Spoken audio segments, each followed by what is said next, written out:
Okay. Hi, Jeff. Thanks for coming back on Play Stocks.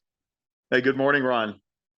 Yeah, so let's dive right into it. And it sounds like the infrastructure projects nearby will boost Sage Ranch attractiveness, and especially that new inland port. How big a factor do you think this is for Green Sage? Oh, for Greenbrier, it's a big deal. It's only part of what's happening in the Antelope Valley. So for anybody not hearing you and I speak before, Antelope Valley is the aviation and space hub of the United States. So, it's grounded in Edwards Air Force Base, which has been around for over 70 years. It's the biggest Air Force base in the world. It has that extra long 7-8 mile runway where the space shuttle had always landed. It's where the U.S. Air Force tests all of their new equipment and their missiles. It's a huge reservation, like 400,000 or 500,000 acres. So you're never going to be able to replace it. And as a consequence, the aviation and space industry built around that. So you have Plant 42, which received an $80 billion contract like 4 years ago to build the B-21 bomber. They haven't even made their first copy yet.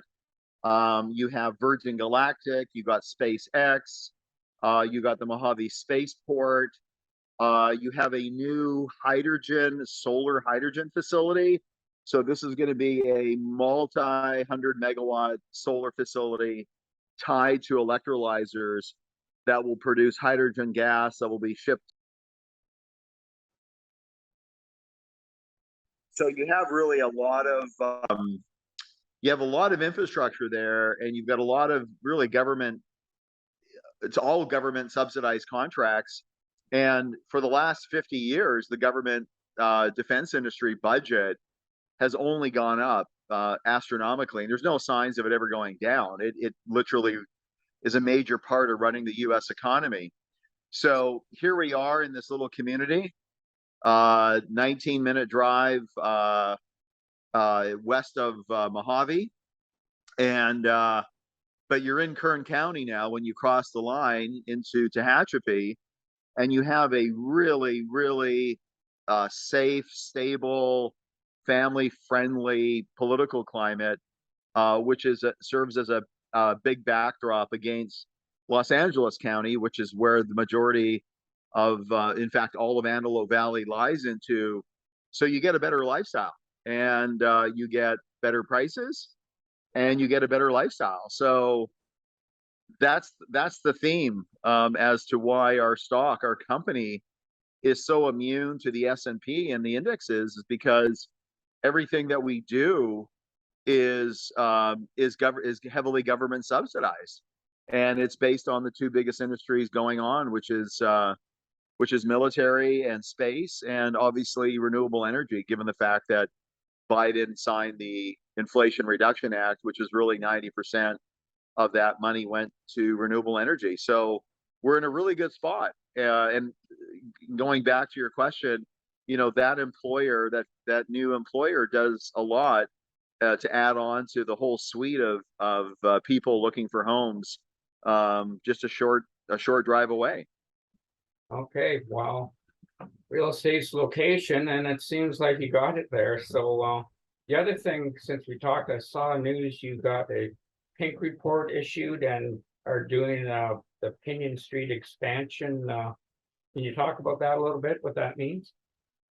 Yeah, so the area is originally, when the subdivision was designed back in 2000, it was finally permitted in 2006. And the Great Recession happened a couple months later. But it was a different recession than we have now. This, as you know, the 2006 super recession in 2008 started with the real estate recession in 2006. And that was driven by what they call jumbo mortgages. So you buy a home for $500,000, your payment is like $500 a month for 2 or 3 years, and all of a sudden then you get hit with a $4,000, $5,000 monthly payment. So this whole financing scheme, literally backfired, and that affected real estate everywhere. And because it was real estate driven, it was the whole problem was rooted in these jumbo mortgages. So when the project was permitted a couple months later, the real estate market crashed, and we were able to pick this project up for 21 million bucks. Sorry, we were able to pick up this project that cost $21 million. We were able to pick it up for $1 million because the city simply didn't want the area, given the recession, to turn into something they feared was going on in Los Angeles County. So it became really an unsaleable piece of land. So 5 years later, we picked it up for $1 million. Nobody wanted it. Nobody could build on it.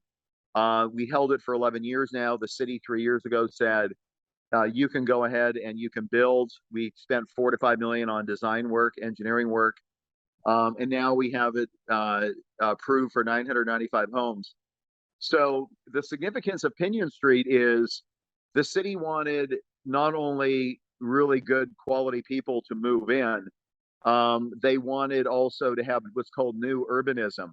They didn't want the subdivision to look like the original subdivision in 2006, which was a kind of a cookie cutter, KB home style, where you come into a main gate and then you got to drive these swervy curves everywhere, which translated to, you living in your home and then you walk over to your fence to say hello to your neighbor, but you can't see him unless you drive 3/4 of a mile and go around all these little curves. So they wanted the old-fashioned east-west running streets, northwest running streets. I think we have like 10 or 12 entrances and exits through the subdivision, as opposed to one. We got bike paths, we have parks, we have everything that you'd expect in a major urban city. And Pinion Street is the southern east-west boundary of the entire project, and it's only paved for a little distance. And it goes to the church in a place called Heritage Oaks, which is the most expensive subdivision in the whole region. And the city is widening it and pushing that all the way through to the high school. So we'll have a major artery paid for by the city government. And of course, when you're in the real estate business and the development business, having the government pay for things, it's a great thing. So very, very happy about that. Okay, no, sounds great. I think it answered most about, some investors are concerned with the rising rates, and you hear about slowdown or affecting real estate. I don't think that's affecting you guys that much, but anything else you want to add in that regard? Or? Oh, sure. Yeah, that's the most common, question that's asked. Hey, look, the real estate market's going to be challenging. What are you doing building 1,000 homes? So there's probably 5 or 10 reasons why we are immune to the negative real estate market. I won't say this in order of priority, but let's go through the list. So number one, California is short 2.5 million entry-level homes. So these are homes in the $400,000 or $500,000 range. These homes just don't exist. The problem is the environmental laws in California are so tough that they want everybody to build new homes, but they don't want to give the permits and the environmental approvals to do so. So there's a real friction going on and tension between the needs and the actual process. The second thing is my whole company, Greenbriar, our whole company has always been a heavily government subsidized company. So when we got off Western Wind, my predecessor company, it was all based on the federal government paying for 30% of the capital costs for wind farms and solar farms, including geothermal facilities and what have you. We were focused on wind and solar. 30% of the CapEx paid by the federal government is a big thing. That doesn't happen in Canada. Many Canadians are surprised on how socialized the United States really is. Canada kind of talks about it, socialism with a stick, and the US actually exercises socialism with a carrot. It actually provides the money for a lot of these big programs to actually happen. So in the case of Sage Ranch, there's a whole bunch of programs. Well, one of them is the simplest program. It's been around for over 50, 60 years. And that is all people that work in the military space industry, whether they're civilian Department of Defense workers or they're actually uniform members, they get what's called a tax-free housing allowance. And the average housing allowance spread through, somebody holding the rank of private all the way to somebody holding the rank of general, is around $2,700 a month. So it doesn't matter really in terms of if you want to get analytical, where are you kind of in the curve? A private probably gets $1,800, $1,900 a month, a sergeant $2,500, and that maybe tops out at $3,000, $3,100. But the weighted average in the middle, anybody that you're going to really meet on a day-to-day basis, they're getting $2,700 a month from the federal government as a housing allowance. What does that really mean? Well, it means that even with mortgage rates at, forget about 30 years, 7%, people aren't signing those. What people are signing is adjustable rate mortgages, which are currently 5.6, 5.7%. The mortgage rate on a $450,000 home, is around $1,700, $1,800 a month, because you get subsidies by the state and federal government as well. That amount of money is well within the allowance you get from the military, as well as it's a lot cheaper to pay that mortgage payment than it is to get a place to rent. And what you're seeing in the real estate market is you're seeing pressure on mid-price to high-price homes. You're not seeing pressure in entry-level homes. And that's generally the way it is in most markets. The other issue is we have a federal program called the USDA. They provide huge subsidies. Every area is project specific. So I don't want to get into the exact details of Sage Ranch because that's confidential between us and the USDA. But I mean, a general program that you could talk about that's on their website, the 502 direct program, no money down. So basically full 100% mortgage, interest rate subsidized down to 1.9%. If you look at the website, it says 3.5. But basically at those levels, even at 3.5, you're talking $1,400 a month mortgage payment, no down payment. No down payment, $1,400 a month mortgage payment, and that is well below rents. That's well within the allowances that people are getting. And then the other reasons are, typical things that, what is your employment? What does your employers look like? Well, if you're in an area that's full of military, industrial, aviation, energy, Kern County's the largest oil producing county in the United States. It's in California, it produces 90% of the oil in California. California would be the fifth or sixth largest producing oil state in the United States, but Kern County produces 90% of that. I mean, the area is full of high paying jobs. So if you look at the latest, Chamber of Commerce data for Tehachapi Valley, it's $84,000 a year. Now, if you take that $84,000 and you plug that against a $1,700, $1,800 a month mortgage, even if you're doing a regular adjusted rate mortgage, that is a much greater value proposition than, let's say, the average wage in Vancouver, which is around 72,000 Canadian, but the average house price is $1.5 million. So it's all about sort of perspective, where you live, what the market's like. But generally speaking, we're in a whole different category. We're definitely immune to what's going on in the real estate world. And we're not a real estate company. We simply are building these 1,000 units because we made a great investment opportunity. Infrastructure is an alternative asset. We are in an environmental ESG alternative asset company, and we did it for that reason. And if it wasn't for the solar panels on the roofs and the recycling of gray water and the smart meters and the fact that you don't have to drive anywhere to get to any of the schools, I mean, this is a carbon neutral footprint. And the excitement of that, plus the cost of buying, 1,000 lots for $1 million in a fully developed area in the middle of 38,000 people with an adjoining high school, middle school, elementary school, this is a value proposition for Greenbriar. Greenbriar is not in the real estate. I'm not looking for other real estate projects because I know that we're never going to find another real estate project like this ever. And so this is the reason why we added this to our portfolio of solar projects that are the cornerstone of our company. Okay, great. Yeah, sounds like you got the ducks lined up there for Sage Ranch. Anything new since we talked on the solar in Alberta or Puerto Rico? Yeah, so on the Alberta front, we've been working with them now for 4 to 5 months. They've put in some key managers to get all the sites developed for us, and they're going through the decision-making process, not on actually us building the projects, but on us being a investment vehicle for Westlake. So Westlake would like to be a strategic investment partner in Greenbriar. So right now we've given them some information on several other projects. They're doing an analysis of our stock, what our stock price should be.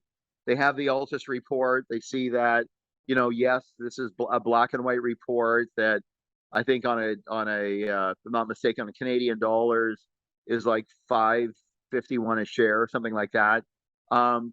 We haven't published the confidential information on Montalva, and we haven't published the real details on the Westlake project either, because that's obviously between us and the off taker.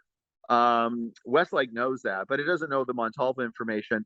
So a couple of days ago, we gave them the financial models that Voya had looked at regarding that Voya had agreed to regarding the economics of Montalva, and we've given them a summary of those models to Westlake, and they're digesting that right now, and they will make a board decision on making a significant investment into Greenbriar. So that's exactly where Westlake is at. On Montalva, we're under confidential negotiations, settlement negotiations. The last public document that came out said that the parties are in consensus on an agreement. Yes, it's a positive agreement. It's only an agreement that we would agree to. And I can't release any information, but it is my belief that this project will get fully approved. We're not dealing in the public auction process. This has always been a matter between PREPA and ourselves with the Puerto Rican Energy Bureau, which is the regulator. And all of our functions happen under closed doors, under confidential settlement discussions. And we believe in the very near future that we'll be able to publicly release information on the project moving forward. Okay, great. I just seen the recent news where Greenbriar sold 18 million Captive Verde shares.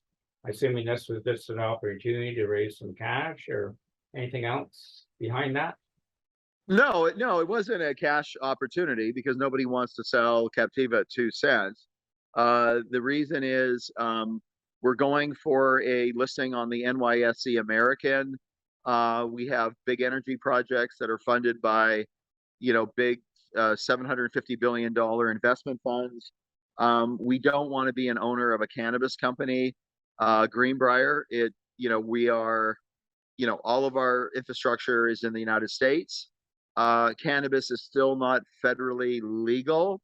There is a general acceptance to cannabis in the United States, but it's mostly done on a state-by-state basis.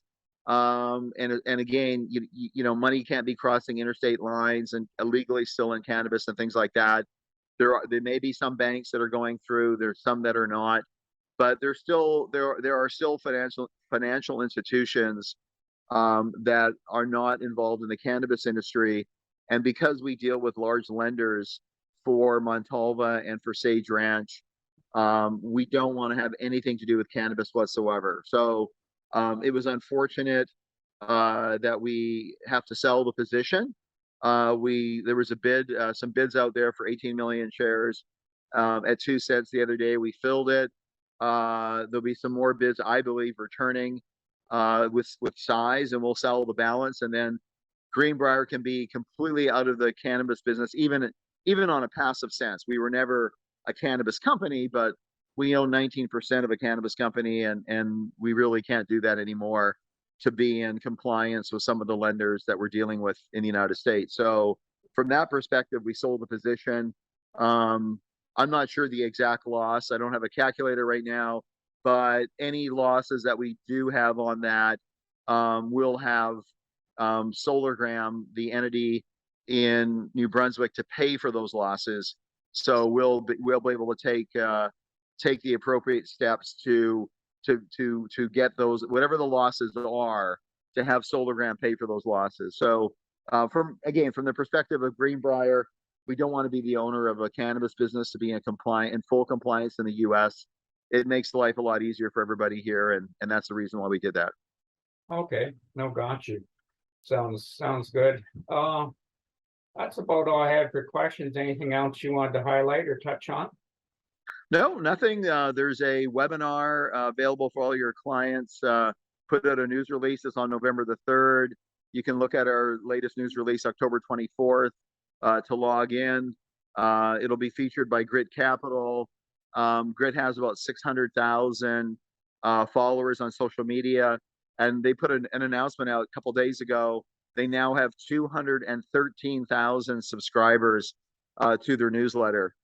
So that's up dramatically from the 90,000 that was there a few months ago. So there's been some M&A activity with Grit. There's been a consolidation of some newsletters that have folded in with Grit Capital, and so now it's a platform with over 200,000 subscribers. So we're looking forward to having your clients and your followers and your subscribers to come on, at least to view the webinar, ask questions, and whoever asks the most questions gets a paid trip, paid vacation to Newport Beach to have lunch with me and discuss all issues Greenbriar. And so we look forward to November the 3rd.